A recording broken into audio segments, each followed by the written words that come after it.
हाँ जी, good afternoon all of you बच्चा party and welcome again to our physics class बच्चा।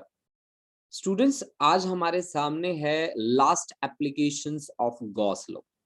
देखो बच्चा, मैंने बार बार आपको समझाया है गॉस लॉ की स्टेटमेंट को। एक बार फिर से मैं रिपीट कर देता हूं उस स्टेटमेंट को। गॉस लॉ की स्टेटमेंट मुझे कहती है कि total electric flux through a close surface is equal to 1 by epsilon naught times the net charge enclosed in that surface. Net charge enclosed in that surface. Gauss law की statement कहती है कि total electric flux through a close surface is equal to 1 by epsilon naught times the net charge enclosed in that surface. ठीक है, हाँ जी 1 by epsilon naught times the net charge enclosed in that surface. ठीक है, 1 by epsilon naught times the net charge enclosed in that surface. देखो बच्चा, electric flux को हम basically कहते हैं कि ये एक स्केलर क्वांटिटी है। ठीक है ना, इलेक्ट्रिक फ्लक्स को हम बोलते हैं एक स्केलर क्वांटिटी। ठीक है, और ये स्केलर क्वांटिटी है, इसीलिए मैं इसकी प्रेजेंटेशन देता हूं dot product of electric field and area vector से। इलेक्ट्रिक फील्ड वेक्टर और एरिया वेक्टर की डॉट प्रोडक्ट से मैं इसकी प्रेजेंटेशन देता हूं, और मैं कहता हूं कि phi E that is equal to integration along the close surface, this is equal to E dot ds, and which is equal to 1 by epsilon naught times the net charge enclosed in that surface. Net charge enclosed in that surface. बात ध्यान रखना बच्चा, मैं कह रहा हूं कि net charge enclosed in that surface मतलब वो सरफेस, कौन सा सरफेस? गॉसियन सरफेस जो आपने कंसीडर किया, उस सरफेस के अंदर कितना चार्ज है, ये बात आपकी मेन रहेगी। अब देखो, हम आज का फर्स्ट डे और हमारा जो फर्स्ट आर्टिकल है वो आर्टिकल है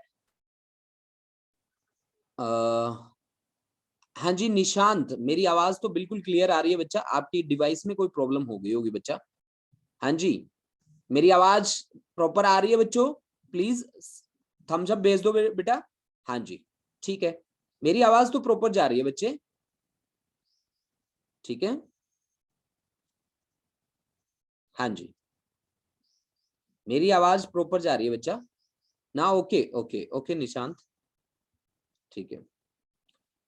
हाँ जी, हमने क्या कहा कि हमने कहा कि आज हमें जिस एप्लीकेशन के साथ डील करना है वो है हमारी इलेक्ट्रिक फील्ड इंटेंसिटी हमें निकालनी है due to infinite sheet of charge, infinite sheet of charge.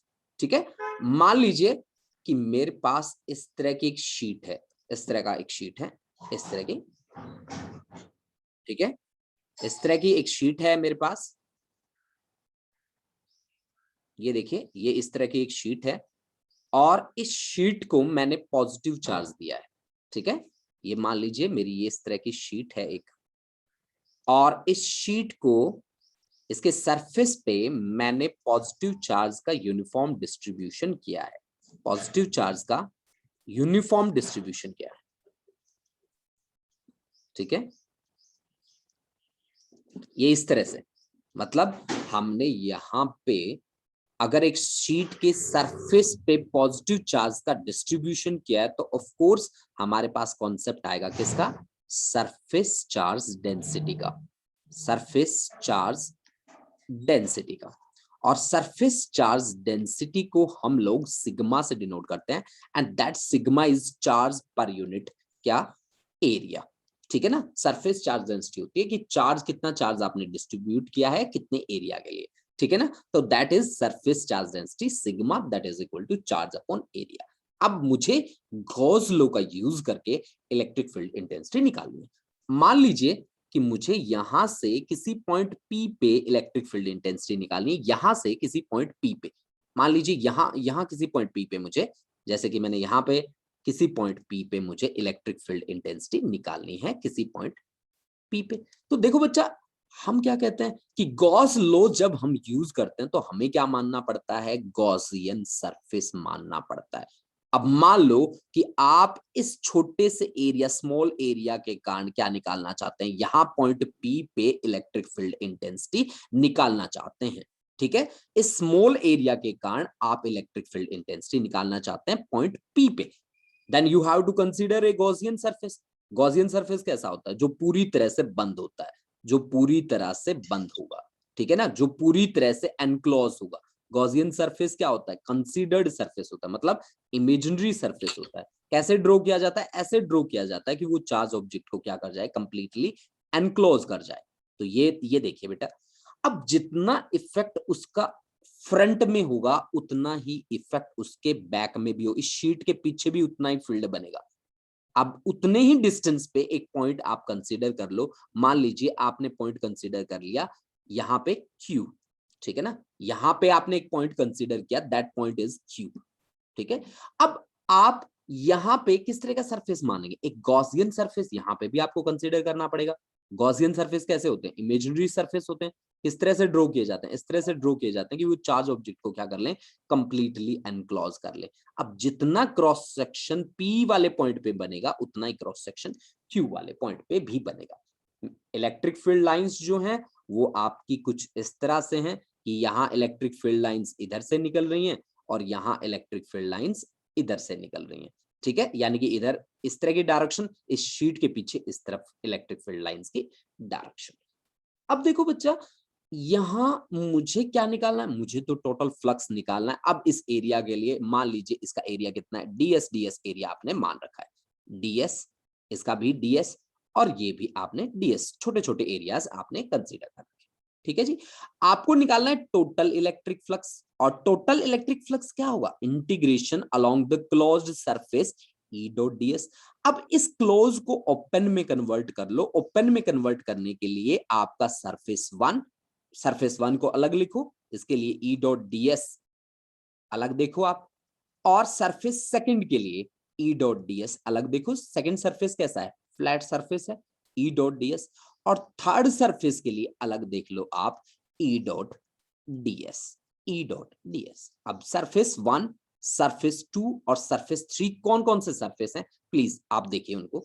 Surface one, ये है आपके पास सरफेस वन,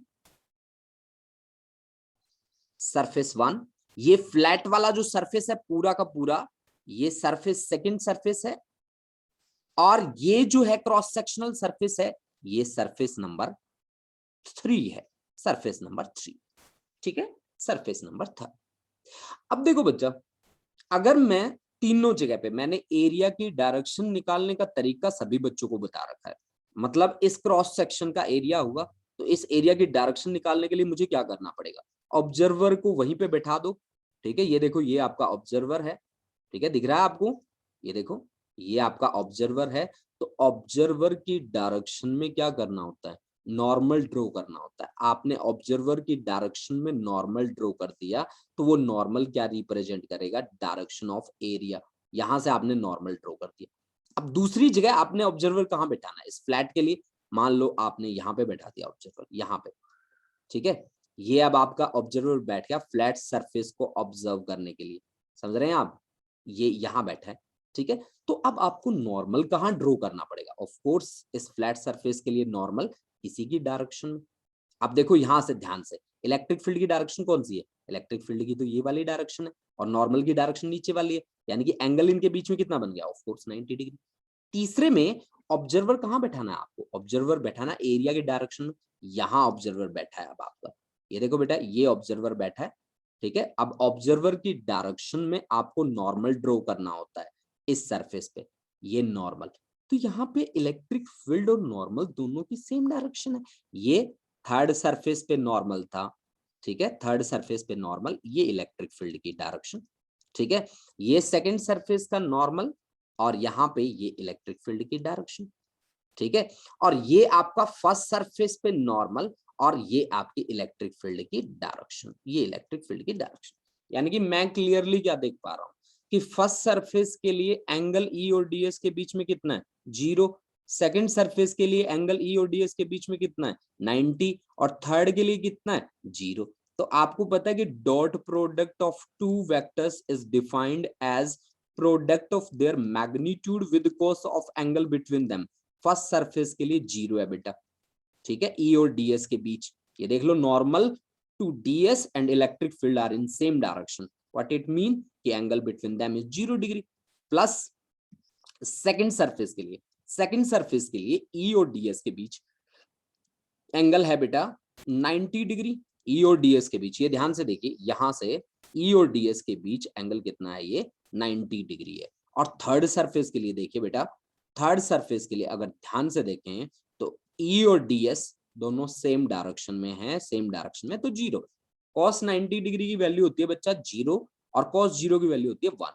तो आपके पास टोटल इलेक्ट्रिक फ्लक्स कितना आया, टोटल इलेक्ट्रिक फ्लक्स आया आपके पास ड्यू टू सरफेस 1 ईडीएस और plus due to surface third, ये भी आपका ईडीएस। अब 1 और 3 तो सेम है, अगर सेम है तो आप इसको लिख सकते हो 2 integration EDS, 2 into integration EDS. मैं ई को बाहर ले रहा हूं, टोटल सरफेस एरिया डीएस, इसको मैं मान रहा हूं एस के बराबर, तो 2e into S that is equal to 5e। 5e means total electric flux, 5e means total electric flux, ठीक है ना बच्चा, टोटल इलेक्ट्रिक फ्लक्स। अब देखो बच्चा, इसको इक्वेशन नंबर 1, अब आप लोग जो बातें पढ़ के आए हो उसको अप्लाई करो। क्या बातें पढ़ के आए हो आप पढ़ के आए हो बच्चा गॉस लॉ को, और गॉस लॉ की स्टेटमेंट ऊपर लिखी गई है कि गॉस लॉ की स्टेटमेंट क्या कहती है, according to Gauss law, Gauss law कहता है कि phi e must be equal to q by epsilon naught, phi e must be equal to q by epsilon naught net charge, q net भी बोल सकते हैं आप, ठीक है। ये अब q की वैल्यू कितनी होगी, अगर मैं q की वैल्यू यहां से देखूं तो आपने एरिया कितना, sigma is equal to q by a ना, तो q बाय एरिया, एरिया कितना माना आपने s, तो फिर q की वैल्यू कितनी हो गई जी, सिग्मा इंटू एस। ये एरिया s कहां माना, यहां माना था आपने, ये देखो यहाँ पे ds का इंटीग्रेशन s लिया था, तो q की वैल्यू कितनी बनी, सिग्मा इंटू एस। ये वैल्यू यहां रखो, q की value sigma into S by epsilon naught से, दिस इज इक्वेशन नंबर 2।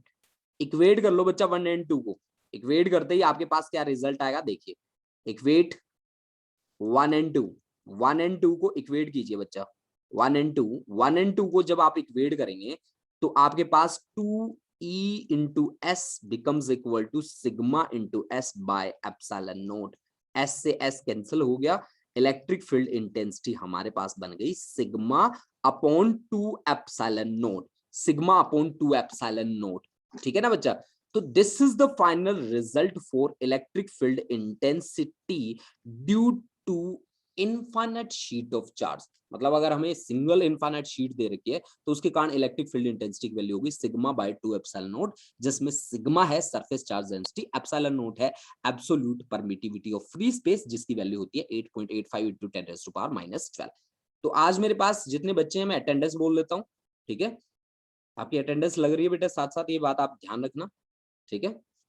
तो मेरे पास है जी अमरवीर, अंशिका, अंशु पठानिया, अर्शदीप कौर, अवि शेठ, भारती, भावजोत कौर, हरकमलप्रीत सिंह, हर्षिता, हर्षित शोंकला, हरसिमरन, ईशान किशोर, जसमीन कौर, खुशदीप, मनप्रीत, मनवीर, मेघा, और मेघा के बाद महक, महक, महक के बाद निशांत परमार, पलविंदर सिंह, प्रिंस चौहान, ठीक है, प्रिंस चौहान, प्रिंस के बाद है जी, प्रिंस चौहान के बाद प्रियांचल, प्रियंका, रमनजीत कौर, सिमरनप्रीत कौर, खुशदीप, मनप्रीत कौर, मनवीर, मेघा शर्मा, महक, अच्छा ये तो दोबारा रिपीट हो गई जी, ठीक है जी, यही बच्चे हैं, ठीक है, हाँ जी। देखो बच्चों, ये कॉन्सेप्ट क्या आप लोगों को समझ में आया, please raise your hand, 2 participant raise your hand. अच्छा ये कौन कौन है जी, बिल्कुल क्लियर है बच्चे, हाँ जी, वंशिका, मैं आपको अनम्यूट करता हूँ, वंशिका समझ में आया बेटा, यस सर। चलो बहुत बढ़िया बच्चे, बहुत बढ़िया, शाबाश। साथ साथ कवर, जितना साथ साथ कवर करोगे आप लोग, आपका कॉन्सेप्ट उतना ही अच्छा बनता जाएगा, दैट्स वेरी गुड, बहुत बढ़िया, बहुत ही बढ़िया रिस्पॉन्स है आप लोगों का, ठीक है। सुखलीन कौर, जिस किसी का नाम नहीं बोला आप प्लीज बोल दिया करो मुझे। हाँ जी, वीडियो अपलोड होगी बेटा यूट्यूब पे, चलो जी, अब देखो हमने एक सिंगल सीट के लिए काम किया, और मैंने जब सिंगल सीट के लिए काम किया तो मेरे पास इलेक्ट्रिक फील्ड इंटेंसिटी बनी सिग्मा बाय 2 एप्सिलॉन नॉट। इस बात को आप बहुत ही अच्छे तरीके से ध्यान रखेंगे बच्चा, ठीक है ना, कि अगर मेरे पास कोई भी इनफाइनाइट शीट है जिसके पास चार्ज है Q, तो उसके कारण इलेक्ट्रिक फील्ड इंटेंसिटी कितनी बनती है, sigma by 2 epsilon not. Sigma by 2 epsilon not, ये बात आपको बहुत ही अच्छे तरीके से याद रखनी है। फर्दर जहां पे भी यूज होगी ये बात तो आपको पहले से पता होना चाहिए। अब देखो बच्चा, कहानी में थोड़ा सा ट्विस्ट है। कैसे है ट्विस्ट, चलो हम उसकी बात करते हैं। देखो जी, हाँ जी, देखो जी, मेरे पास अब दो पैरेलल शीट्स हैं, दो पैरेलल शीट्स हैं, ठीक है। उनके पास चार्ज कितना है मुझे नहीं पता, ठीक है, कि उनके पास Q1 चार्ज है, Q2 चार्ज है, Q1 Q2 पॉजिटिव है कि नेगेटिव है, मुझे नहीं पता, लेकिन हाँ उनके पास चार्ज है। तो एक ही चार्ज डेंसिटी मैं कंसीडर कर लेता हूँ, कैसी, पॉजिटिव चार्ज डेंसिटी, और दूसरे की चार्ज डेंसिटी मैं मान लेता हूँ नेगेटिव चार्ज डेंसिटी, ठीक है ना जी। तो एक की चार्ज डेंसिटी मैं मान लेता हूँ पॉजिटिव और दूसरे की मैं मान लेता हूँ नेगेटिव चार्ज डेंसिटी। मान लीजिए मेरे पास ये दोनों की दोनों पैरेलल प्लेट्स हैं जो मैं आपके सामने बना रहा हूँ। ये देखिए, ये है मेरी पहली प्लेट, इनफाइनाइट शीट है, ये भी आप इसको इनफाइनाइट की तरह ही ट्रीट करेंगे। पीछे जो आपने वर्ड्स बोले थे वही वर्ड्स फिर से आपने रिपीट करने हैं। हाँ जी, ये एक प्लेट है बेटा, और ये दूसरी प्लेट मैं आपके पास सामने बना रहा हूँ, ये दूसरी प्लेट है, ठीक है ना। दोनों की दोनों पैरेलल प्लेट्स हैं, आई थिंक आपको दिख भी रही हैं, दोनों की दोनों पैरेलल है, ठीक है। हाँ जी, सुखमन 12C, ठीक है बच्चा, ठीक है, ठीक है। अब देखो बच्चा कि हम यहां से क्या कहते हैं आगे, कि आगे मैंने कहा कि इसके पास चार्ज डेंसिटी है सिग्मा 1 और इसके पास चार्ज है Q1, ठीक है जी। ये इनफाइनाइट शीट है जी, तो इसका इलेक्ट्रिक फील्ड कितना होगा, मान लीजिए इसका इलेक्ट्रिक फील्ड होगा E1 जिसकी वैल्यू कितना कितना रहेगी, सिग्मा 1 बाय 2 एप्सिलॉन नॉट। क्योंकि अभी अभी आप पढ़ के आए हो और जहां आपने पढ़ के ये सीखा है कि सर अगर हमें ना एक सीट दे रखी हो, एक seat, infinite sheet of charge, तो उसके कारण इलेक्ट्रिक फील्ड कितना बनता है, सिग्मा 1 बाय 2 एप्सिलॉन नॉट। ये दूसरी सीट है बच्चा जिसका चार्ज है मान लीजिए Q2 और चार्ज डेंसिटी है सिग्मा 2, और इलेक्ट्रिक फील्ड इंटेंसिटी इसके कारण बनेगी बच्चा कितनी, E2। ये भी इनफाइनाइट शीट है तो इसकी electric field intensity sigma 2 by 2 epsilon naught. देखो बच्चों, ये बहुत ही इजी एक्सप्रेशन है, लेकिन इसका result as it is capacitor में यूज होगा। तो आप इस चीज को ये मान लीजिए कि आज आपने यहां कॉन्सेप्ट सीखा है, यही कॉन्सेप्ट आपका यूज हो जाएगा किसमें, कैपेसिटर में, ठीक है। अब मान लो कि इलेक्ट्रिक फील्ड जो है इसका, प्लेट, आपकी पहली प्लेट का जिसकी इलेक्ट्रिक फील्ड इंटेंसिटी E1 है, इसका इलेक्ट्रिक फील्ड बहुत ही अच्छा है मान लीजिए, तो ये इसकी डायरेक्शन ये भी हो सकती है, इस प्लेट को पेनिट्रेट करके बाहर भी निकल सकती है, ऐसे ये भी हो सकती है, और इसके पीछे भी इसकी डायरेक्शन बन सकती है। मतलब इलेक्ट्रिक फील्ड इंटेंसिटी आप दो पैरेलल प्लेट ले लो तो उनकी डायरेक्शन कैसे हो सकती है, ऐसे ऐसे हो सकती है, ये E1, ठीक है, ये यहाँ पे भी हो सकता है, ये पेनिट्रेट करके बाहर भी जा सकता है, E1 की डायरेक्शन ये भी हो सकती है, और E1 की डायरेक्शन इसके पीछे भी हो सकती है। मतलब इसके आगे भी इसकी डायरेक्शन हो सकती है, इसके पीछे भी, और उसको दोनों की दोनों पैरेलल प्लेट्स हैं। आप अपने दिमाग में इमेज बनाओ बेटा, दो पैरेलल प्लेट रखी हुई हैं, आप सोच के देखो कि दोनों की दोनों पैरेलल हैं तो किस तरह से होंगी, ठीक है। अब देखो दूसरे का फील्ड, दूसरे का फील्ड E2 हमने कंसीडर कर रखा है, तो इसका फील्ड इस डायरेक्शन में होगा, इसके पीछे भी होगा, और हो सकता है कि वो उसको पेनिट्रेट करके बाहर इधर पीछे भी निकल जाए अगर स्ट्रॉन्ग है तो। यानी कि E2 यहाँ पे भी हो सकता है और यहाँ पे भी हो सकता है E2 का डायरेक्शन, और E2 आपका यहाँ पे भी हो सकता है, ठीक है। यानी कि पते की बात ये है कि हमारे पास 3 रीजन्स बन गए। एक तो रीजन ये वाला, भाई एक तो आपका ये वाला रीजन जिसमें E1 और E2 बैठे हैं दोनों के दोनों यहाँ पे, तो इसको मैं बोल देता हूं जी रीजन 1, रीजन 1, ठीक है। और एक ये वाला रीजन, इसको मैं बोल देता हूं बच्चा दूसरा रीजन, रीजन नंबर 2, तो रीजन 2 बोल देता हूं बेटा मैं इसको, ठीक है, जिसमें दोनों के दोनों इलेक्ट्रिक फील्ड है। इसमें भी दोनों के दोनों इलेक्ट्रिक फील्ड हैं, लेकिन दोनों की डायरेक्शन, तीनों फील्ड में दोनों की डायरेक्शन अलग अलग है। This is region third.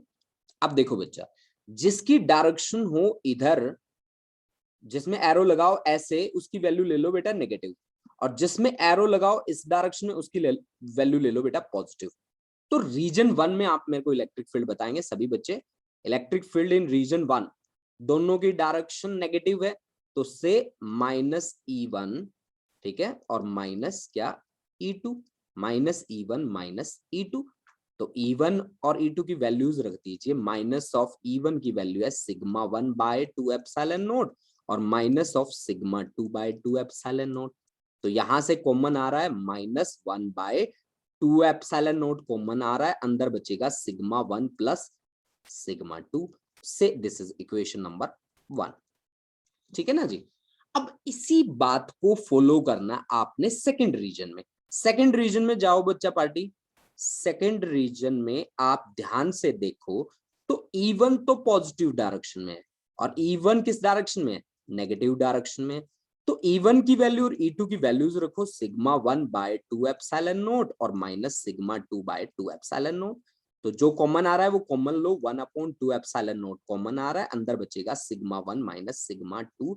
This is electric field in region second, and so this is equation number second. इसी तरह से electric field in region third, third region में इलेक्ट्रिक फील्ड इंटेंसिटी हमारे पास आ जाएगी 1/2 एप्सिलॉन नॉट, दोनों के दोनों पॉजिटिव डायरेक्शन में है, तो σ1 plus σ2। This is in region three electric field intensity in region third, ठीक है। नहीं बेटा Q2 नेगेटिव नहीं है बेटा, लेकिन इसकी जो इलेक्ट्रिक फील्ड की डायरेक्शन, मैंने यही तो कहा कि इलेक्ट्रिक फील्ड की डायरेक्शन इस शीट के आगे भी होगी, पीछे भी होगी, इधर भी हो जाएगी इसको पेनिट्रेट करके। इसी तरह से इस शीट की डायरेक्शन आगे भी होगी, इधर भी पेनिट्रेट करके चली जाएगी, इसके पीछे भी होगी। तो ये इलेक्ट्रिक फील्ड की डायरेक्शन के बेसिस पे बातें कर रहा हूं, ठीक है अंशु। अब देखो बच्चा, मान लो, अब अंशु वाली बात मान लेते हैं कि अगर ऐसा हो कि Q1 हो जाए आपका पॉजिटिव चार्ज, मतलब सीधी सीधी सी बात है, σ1 हो जाए आपकी पॉजिटिव, ठीक है, एंड σ2 आपकी हो जाए नेगेटिव चार्ज डेंसिटी। मतलब ये पॉजिटिवली चार्ज प्लेट हो जाए, ठीक है, ये पॉजिटिवली चार्ज प्लेट हो जाए, और ये अगर नेगेटिवली चार्ज प्लेट हो जाए, तो क्या बनेगी कहानी। चलो देखते हैं कहानी में क्या ट्विस्ट आएगा। σ1 को पॉजिटिव सिग्मा और σ2 को नेगेटिव सिग्मा पुट कर दीजिए, पुट इन 1 2 एंड 3, ठीक है, put in 1 2 and equation number 3, ठीक है, 1 2 एंड 3 में पुट कीजिए बच्चा। देखो भाई क्या रिजल्ट बन के आ रहा है। इक्वेशन 1 में पुट करूं तो इलेक्ट्रिक फील्ड इन रीजन 1 क्या बन रहा है, σ1 -1/2 epsilon naught σ1 plus sigma, σ2 minus sigma, तो sigma minus sigma that is 0। और electric field in region second, second region में क्या बनेगा जी बताइए, 1/2 एप्सिलॉन नॉट σ1 की जगह plus sigma minus minus sigma, तो माइनस माइनस क्या हो जाएगा प्लस, यानी कि यहां रिजल्ट आ जाएगा सिग्मा अपॉन एप्सिलॉन नॉट। और electric field in region third, third region में इलेक्ट्रिक फील्ड हमारे पास क्या बनेगा बताइए, कि 1/2 एप्सिलॉन नॉट σ1 की जगह प्लस सिग्मा, σ2 की जगह माइनस सिग्मा, ये आपका रिजल्ट फिर से 0। मतलब इंटरेस्टिंग बात क्या आई पता है, इंटरेस्टिंग बात ये आई कि अगर दो पैरेलल प्लेट हैं और दोनों में से एक पॉजिटिवली चार्ज है और दूसरी नेगेटिवली चार्ज है, तो इलेक्ट्रिक फील्ड केवल उन दोनों के बीच में होता है, जिसकी वैल्यू कितनी होती है, σ/ε0 होती है। यानी कि इलेक्ट्रिक फील्ड केवल और केवल उन दोनों प्लेट्स के बीच में होता है, जिसकी वैल्यू होती है σ/ε0। याद रखना बच्चा party, sigma surface charge density है, जिसकी वैल्यू होती है charge per unit area.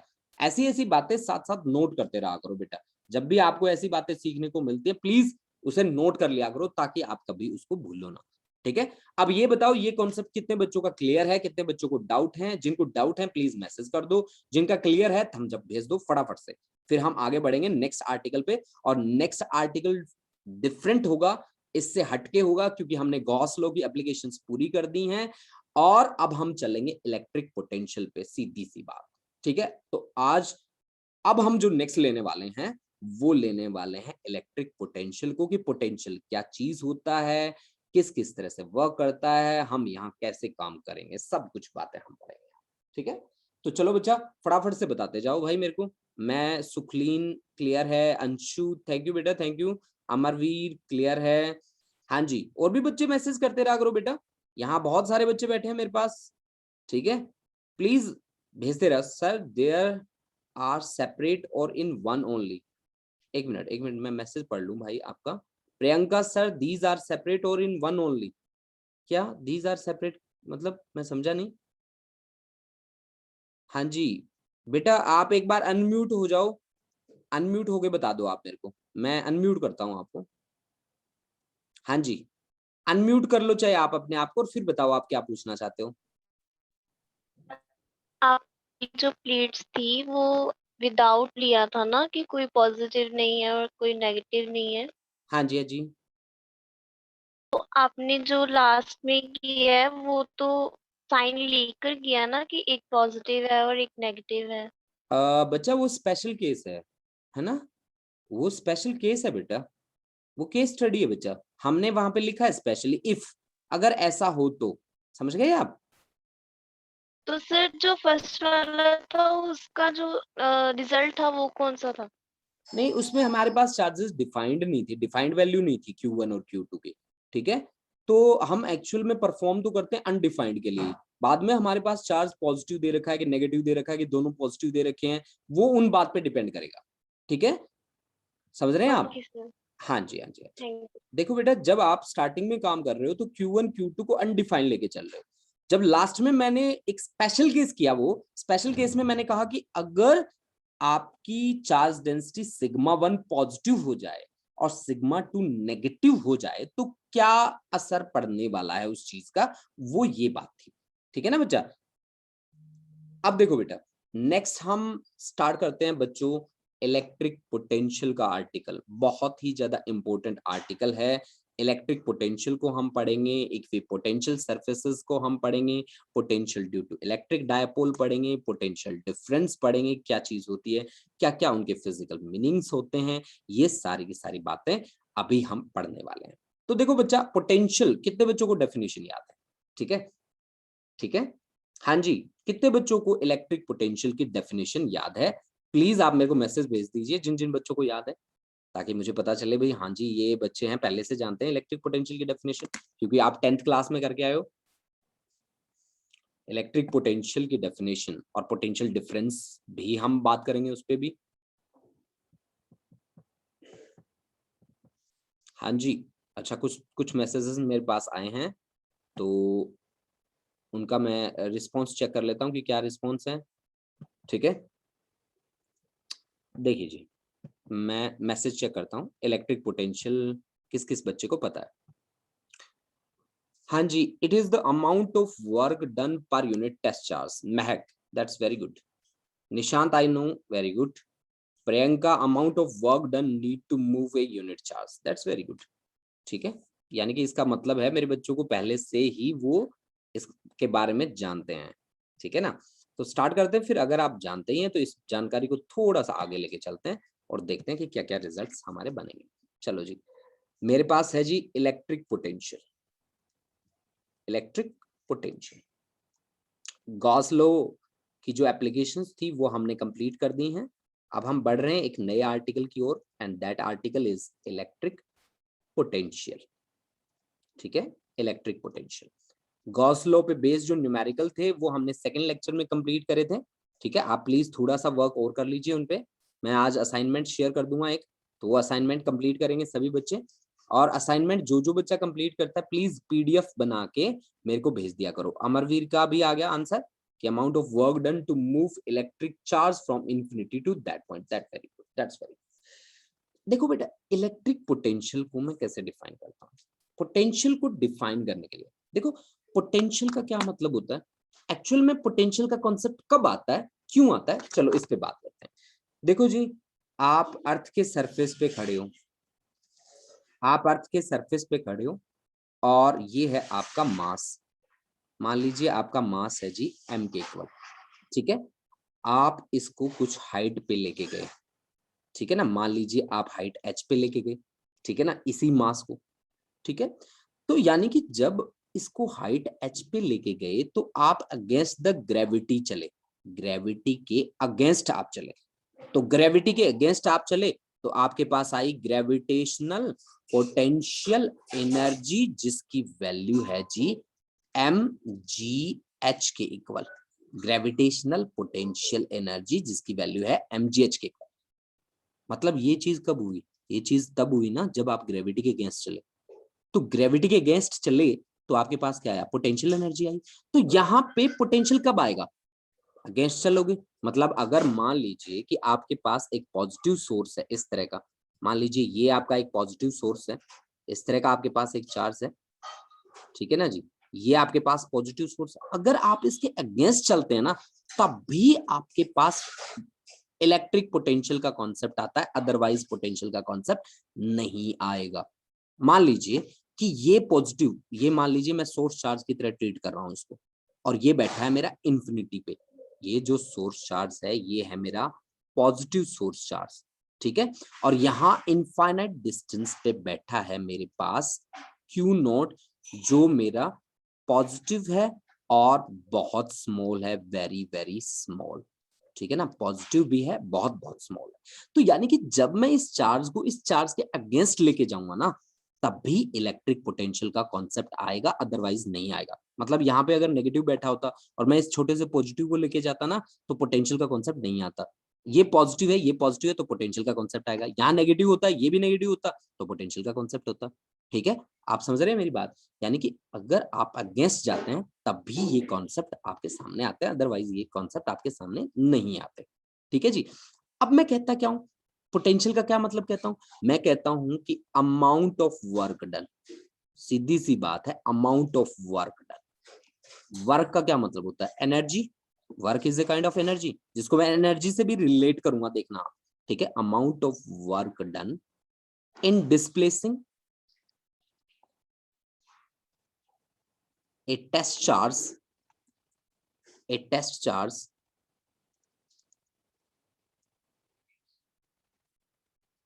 from infinity to that point, from infinity to that point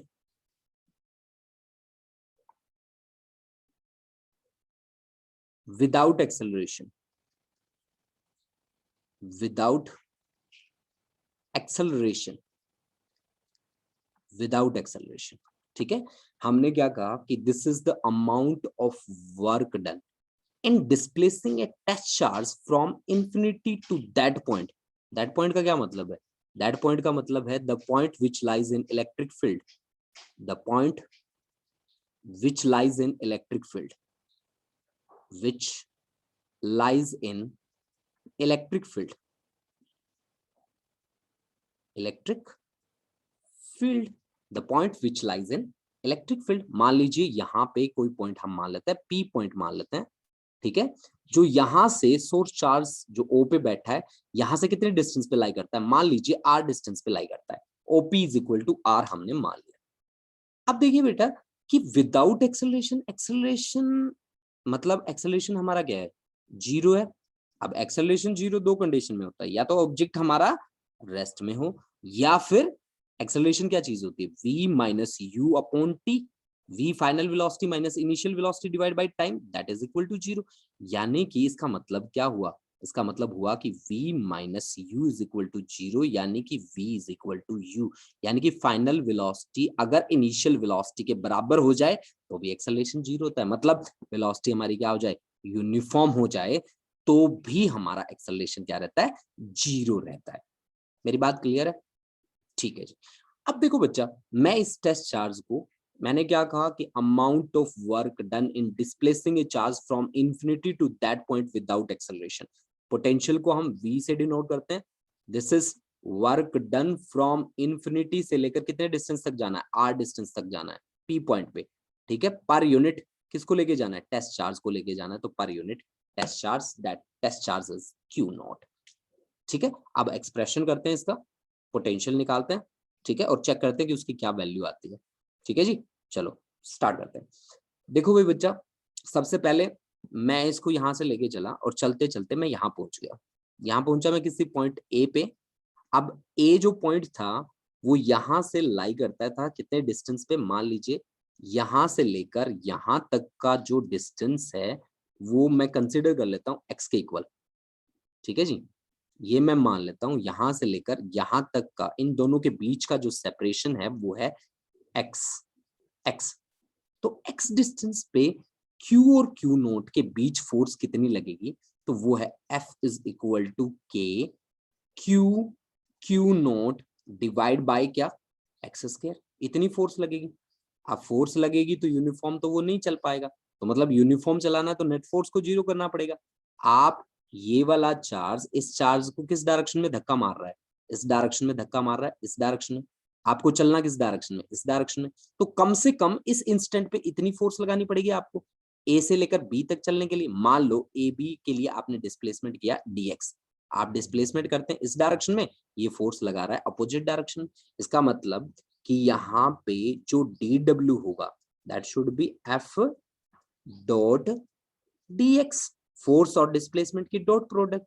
अब दोनों फोर्स, आप कौन सी फोर्स को जानते हैं, आप तो इलेक्ट्रिक फोर्स को जानते हैं। तो इलेक्ट्रिक फोर्स की डायरेक्शन और डिस्प्लेसमेंट की डायरेक्शन तो अपोजिट है, तो आप इसको कैसे लिखेंगे, f dx cos 180 degree. cos 180 की वैल्यू कितनी होती है बेटा, -1, तो this is minus of f dx, this is equal to dw। अब देखो बायोलॉजी वाले जो बच्चे हैं ना, उनके लिए बड़ी प्रॉब्लम होती है इस तरह की कैलकुलेशन को सॉल्व करना, तो वो बच्चे थोड़ा सा ध्यान से देखें इस चीज को।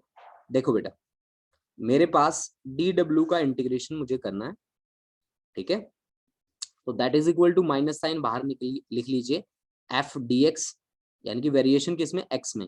x पहले कितना था, x पहले था इन्फिनिटी, मेरा पार्टिकल इन्फिनिटी पे था तो डिस्टेंस भी इन्फिनिटी था। लास्ट में मेरे पार्टिकल को कितने डिस्टेंस पे लाके रखना है, x is equal to r, r distance पे पॉइंट p पे लाके रखना है। ठीक है, तो मेरी लिमिट्स हो गई x is equal to infinity से लेकर x is equal to r तक, हो गई जी।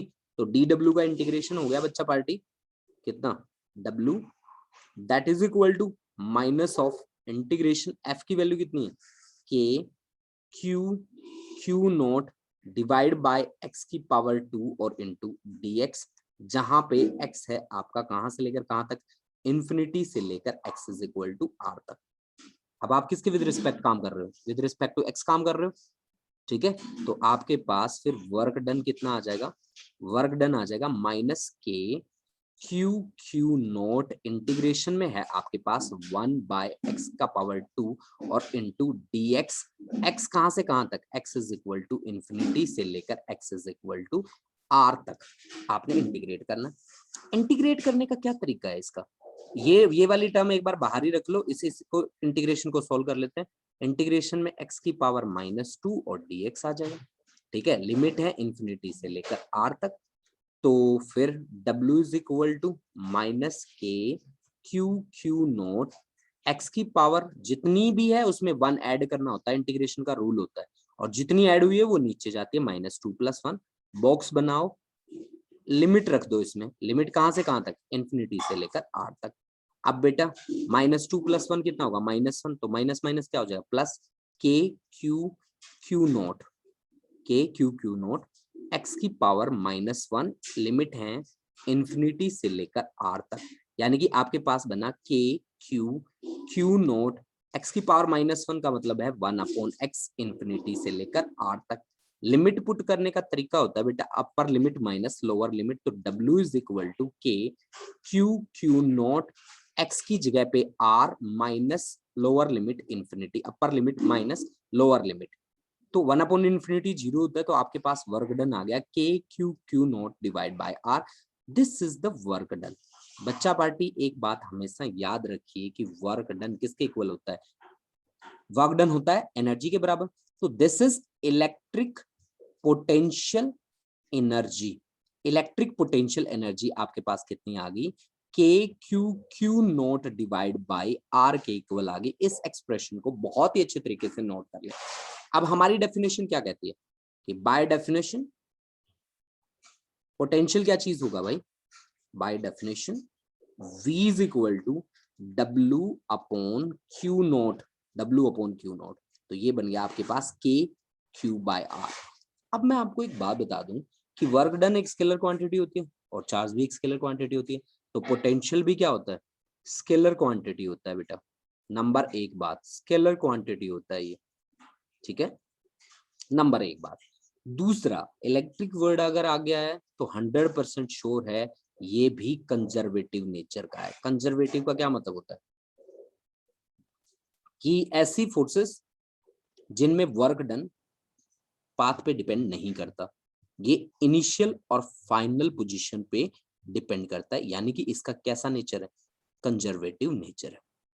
यहाँ पे पाथ कभी भी मेंशन नहीं होगा, ठीक है, कभी भी मेंशन नहीं होगा, ठीक है। दूसरा, आपने क्या कहा यहाँ से कि V is equal to W/Q, तो W के लिए डायमेंशनल फॉर्मूला क्या है, W के लिए डायमेंशनल फॉर्मूला है M1 L2 T-2, क्योंकि वर्क डन होता है फोर्स इनटू डिस्प्लेसमेंट और चार्ज होता है current into time, A into T।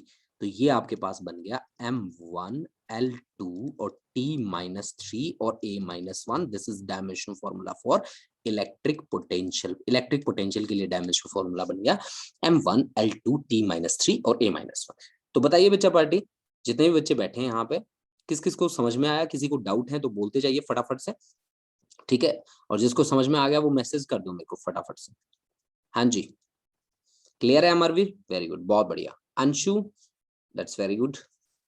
Nishant, Sukhleen, Manveer, Priyanka, Anshika, Bhavjot, Manpreet, Vanshika, Harkamal, Bharti, Harsimran, that's very good, बहुत बढ़िया, शाबाश, बहुत बढ़िया। देखो बेटा, अब हम कुछ बातें करेंगे, कुछ स्पेशल केस करेंगे। अगर आप स्क्रीनशॉट लेना चाहते हो तो फटाफट से स्क्रीनशॉट ले लो। जैसे ही आप स्क्रीनशॉट ले लेते हो उसके बाद हम आगे बढ़ेंगे, ठीक है, क्योंकि छोटी छोटी चीजें हैं जो आपको बतानी है इस कॉन्सेप्ट से। ये हमारा लास्ट आर्टिकल रहेगा, इसके बाद हमारी क्लास ओवर हो जाएगी, ठीक है। तो लास्ट आर्टिकल है बच्चा, थोड़ा सा ध्यान से समझना बेटा, ठीक है। हमारे लास्ट 5 मिनट्स और लगने हैं बेटा, ठीक है। 5 मिनट के बाद हमारी क्लास यहीं पे हम स्टॉप कर देंगे। नेक्स्ट डे हम पढ़ेंगे इसके न्यूमेरिकल्स, ठीक है। तो इसके न्यूमेरिकल की कल असाइनमेंट आपको मिल जाएगी, पहले ही मिल जाएगी, ठीक है। आज शाम तक आपके ग्रुप में आ जाएगी वो असाइनमेंट, तो आप भी ट्राई कर सकते हैं उनमें से कुछ एक न्यूमेरिकल्स, ठीक है। और कल हम क्लास में ट्राई कर लेंगे जो जो आपके डाउट्स रहेंगे, या मैं अपनी तरफ से भी अलग से कुछ न्यूमेरिकल्स करवा दूँ, ठीक है। देखो जी, हमने क्या बातें करी हैं, हमने कहा है कि इलेक्ट्रिक पोटेंशियल जो है वो work done per unit test charge से, हमने यही बात बोली है ना। हमने कहा है कि पोटेंशियल क्या है, work done per unit test charge है। V is equal to work done from infinity to R per unit test charge. अगर मान लो मैं V की यूनिट लिखना चाहूं तो वो होती है बेटा वोल्ट, और वोल्ट किसके इक्वल होती है, जूल। वर्क की यूनिट होती है जूल, चार्ज की यूनिट होती है कूलम, ठीक है। तो यहां से जूल किसके बराबर बनता है, जूल बनता है बेटा volt into coulomb, coulomb into volt. तो यहां से एक नई यूनिट हम इन्वेंट कर रहे हैं, दैट इज 1 इलेक्ट्रॉन वोल्ट। अब 1 EV, एक इलेक्ट्रॉन पे कितना चार्ज होता है, 1.6 इंटू 10⁻⁻19 कूलम। आगे कौन है, वोल्ट, तो कूलम इंटू वोल्ट क्या होगा, जूल। यानी कि 1.6 इंटू 10⁻⁻19 क्या, जूल। जूल किसकी यूनिट होती है, वर्क की या एनर्जी की, बिल्कुल वर्क की भी ले सकते हो, एनर्जी की भी ले सकते हो। तो 1 इलेक्ट्रॉन वोल्ट को हम कैसे डिफाइन करते हैं, 1 इलेक्ट्रॉन वोल्ट को कैसे डिफाइन करते हैं भाई, हमने एक इलेक्ट्रॉन को एक्सेलरेट करना है from the negative end of the conductor through a potential difference of 1 volt. तो हमें कितनी एनर्जी की रिक्वायरमेंट होगी, that is 1 electron volt. Note कर लीजिए सभी बच्चे, यहाँ negative end of the conductor से हमें एक इलेक्ट्रॉन को एक्सेलरेट करना है, एक इलेक्ट्रॉन को एक्सेलरेट करना है from negative end of the conductor through a potential difference of 1 volt, through a potential difference V is equal to 1 volt. तो हमें कितनी एनर्जी की रिक्वायरमेंट होगी, that energy is 1 electron volt. ध्यान रहे बच्चा, दैट इज 1 इलेक्ट्रॉन वोल्ट, ठीक है। अब देखो बेटा, कई कई बार आपके सामने वर्ड आएगा mega electron volt, MEV। Mega का मतलब होता है 10⁻⁶, इलेक्ट्रॉन वोल्ट का मतलब होता है 1.6 इंटू 10⁻⁻19 जूल। यानी कि ये आ गया बेटा 1.6 इंटू 10⁻⁻13 जूल। अगर आ जाए किलो इलेक्ट्रॉन वोल्ट, किलो का मतलब होता है 10 की पावर 3, इलेक्ट्रॉन वोल्ट का मतलब होता है 1.6 इंटू 10⁻⁻19 जूल। यानी कि ये वैल्यू बन जाएगी बेटा 1.6 इंटू 10 की पावर माइनस कितना 16 जूल। यानी कि ये वैल्यूज भी आप यूज कर सकते हैं। ठीक है, आपको पता है ना मेगा का मतलब होता है 10 की पावर 6, किलो का मतलब होता है 10 की पावर 3, तो ये वैल्यूज भी आप यहाँ पे यूज कर सकते हैं। ठीक है, यही बात थी जो मैंने आपको बतानी थी स्पेशली। तो आज का लेक्चर हमारा यहीं तक रहेगा बच्चा, मिलते हैं नई क्लास में नए कॉन्सेप्ट के साथ। तो आज की क्लास कैसी रही मुझे व्हाट्सएप करके बताएंगे आप सभी लोग, जितने भी बच्चे बैठे हैं यहाँ पे। ठीक है, यहाँ अंशिका, अंशु, अर्शदीप, अवी, भारती, भवजोत, हरकमल, हर्षित, हरसिमरन, खुशदीप, मनप्रीत, मनवीर, महक, निशांत, पलविंदर, प्रियांचल, प्रियंका, इसके बाद भी बच्चे बैठे हैं, उनके नाम मुझे दिख नहीं रहे। ठीक है, तो ये सभी बच्चे मुझे मैसेज करके बताएंगे कि आज की क्लास हमारी कैसी रही। ठीक है, आप अपना फीडबैक जरूर दें मुझे। ठीक है, थैंक यू स्टूडेंट्स, मिलते हैं कल, इसके न्यूमेरिकल्स करेंगे बच्चा। तो सभी बच्चे प्लीज क्लास जरूर अटेंड करें। न्यूमेरिकल के कुछ शॉर्टकट मेथड्स मैं आपको बताऊंगा जिनसे आप काफी इजीली ये न्यूमेरिकल परफॉर्म कर सकते हो। ठीक है, तो मिलते हैं बच्चा नेक्स्ट क्लास में। Thank you students, thank you बच्चा, थैंक यू।